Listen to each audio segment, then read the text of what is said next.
Hey. How's everyone? This file pattern video I'm getting ready to put out, I figured it all up after editing.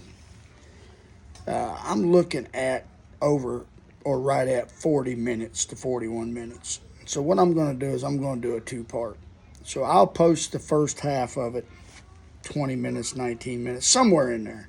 And then the next video after that will be the second part. So it has to be that long. I can't teach or show what I'm trying to do without that lengthy of a video. So y'all bear with me.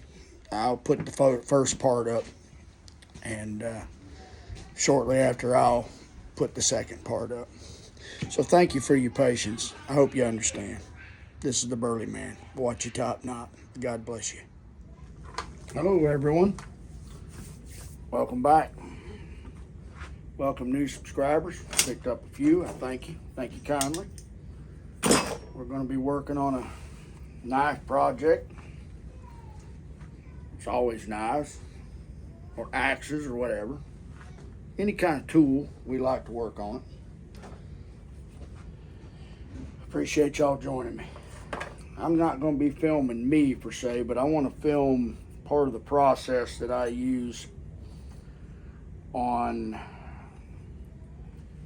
doing a file pattern, which there's multiple patterns of. I did one file pattern, a new one that I came up with, that I wanted to more or less do a texture pattern. In other words, when you got your hand on the knife, it doesn't feel just completely smooth. You could feel the texture in it. And it's kind of a random pattern. And y'all can take a look at it. It's not anything you'll find in a book. It's unique to me, but it's kind of cool. Yeah, it almost looks like a cobble road. Pretty cool. I like it. Yeah, but now on the top, I'm going to do a very nice, elegant vine pattern all the way down the spine of this knife, minus the bolster area at the top. Focus, there we go. Yeah, I'll start about right in here and do a vine pattern down here. So we'll set up, and I'll go over some of the steps with that. It will be in that vise right there. So I'll chuck it in there. I'll tell you what, since I've got this blade in decent shape and I don't want to mar it, let's just lay a couple of these in here. What that's going to do is protect it from the jaws. I know I need jaw protectors. I know. Okay? It's something I know that I need, and one day I'll get. Till then, I do what I do and I move on. So, with that said, we're going to chuck this knife in here. Handle slightly upward from the butt, tilted up. Alright, now that we got what we want locked down, I'll get you all into position. And zoom in here a little bit. Oh, wrong way. There we go. Yes, now I'm going to move you to where you can actually see what I'm doing here, okay? And I hope that will suffice. If not, I'll crank it up and get you all more of a top angle right there. Hope that works. Oh yeah, you can see what I'm doing. All right.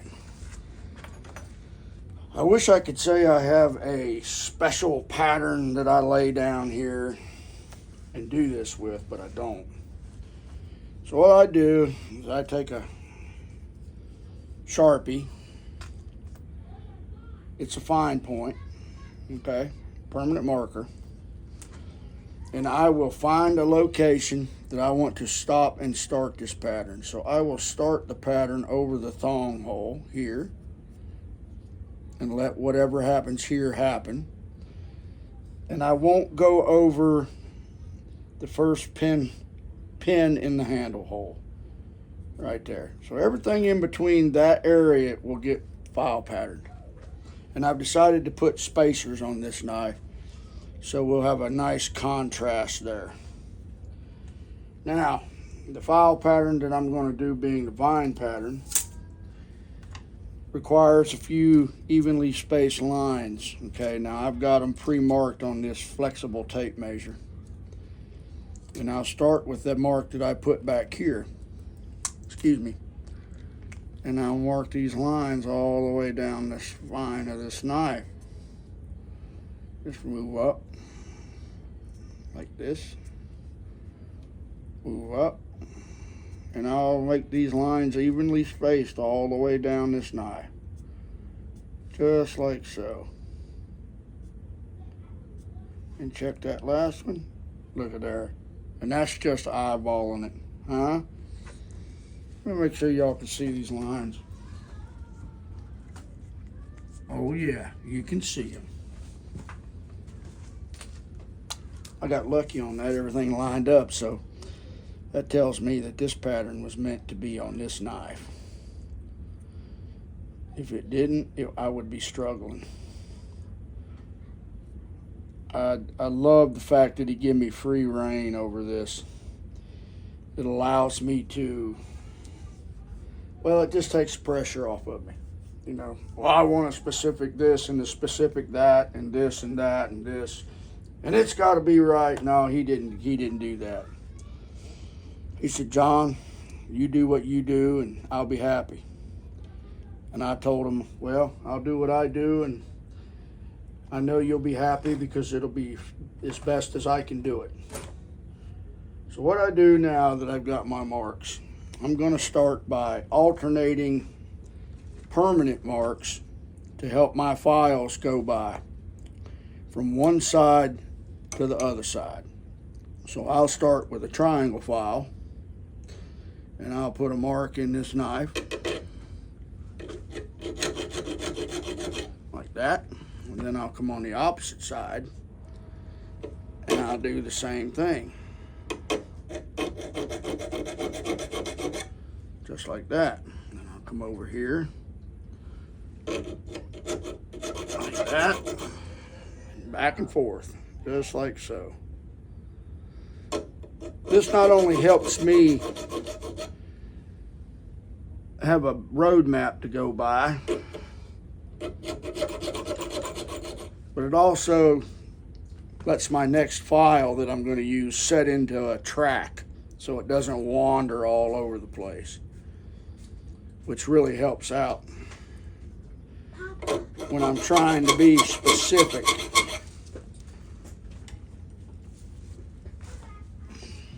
Well, I stopped for a second. One of my grandchildren wanted to say hello. This is Emmy. Say hello, everyone. Hello, everyone. What do you tell them? Watch your top knot? All right, we'll get back at it. Wait, what are we waiting for?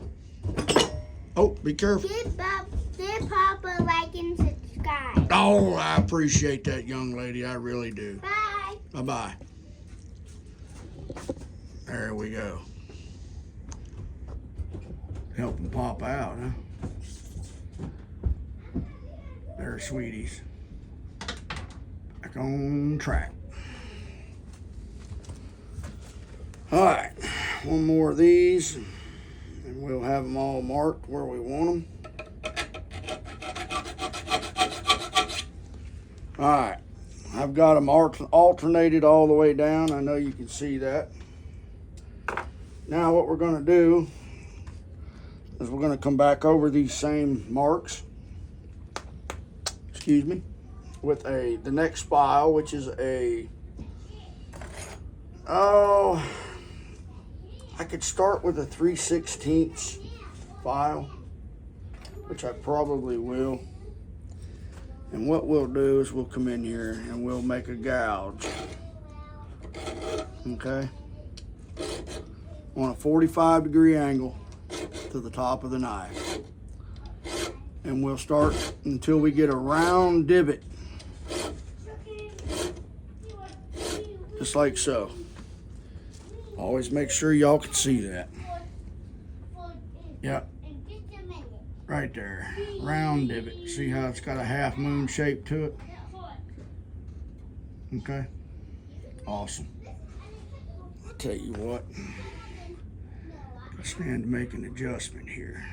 There we go.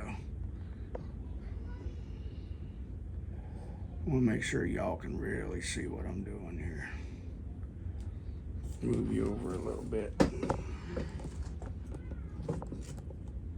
There. Let's see what we got now. Zoom back out just a touch. Right there. See, this is all done on the fly. Okay, this isn't edited by no means. And we'll come on the other side, same angle. We'll go for that half moon shape. Right there. And we'll go to the next side. Just like so. Now what this is doing is it's setting up the pattern, but it's also giving me a track for my next file that I'm going to use. There's multiple files in this. And we just use file after file after file from stage to stage, creating the pattern that we want to create.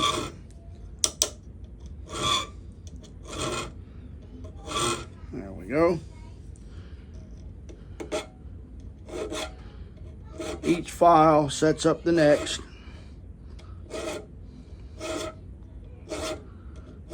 Just like so. Awesome. Now when we're doing a pattern like this, we always remember there's a center line on this spine of this knife. We don't want to go over that center line with any filings. What that's going to do is it's going to affect the other side of the knife that you're trying to do the same thing with. You want to stay off of that center. And that's what we're trying to do here. Sometimes it don't work. Sometimes I go over center. Especially when I get into the bigger files. Let me bring you back after I get all these done. All right, there they all are. Half moons, not over halfway or right at it. And then we'll move on to the next file. And then that next file is going to be a 7/32 file, which you can use a file that is designed for not chainsaw sharpening like this one. This is a chainsaw sharpening file, and this is a file that I picked up at a hardware store. Doesn't really matter, they're both the same. One might be just a tick harder than the other. This happens to be an Oregon file, and I'm not sure what this one was. Nicholson maybe? Anyway, they're both 7/32 and they're both sharp. So we'll go back over these, widening that moon until we get about halfway through.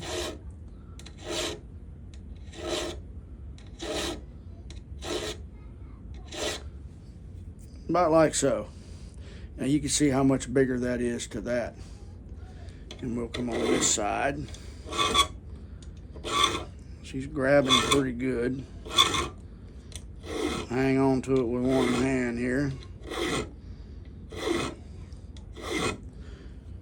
Just like that. And we'll come back over here and do this. The distance between these marks is what really sets the pattern up. You know, anybody can do this. It's like, it's not rocket science. It just takes time and a feel for how far to go, where to go. I watched a lot of video and watched a lot of other knife makers. Some of their tutorials and other things, and it's really helped out a whole lot.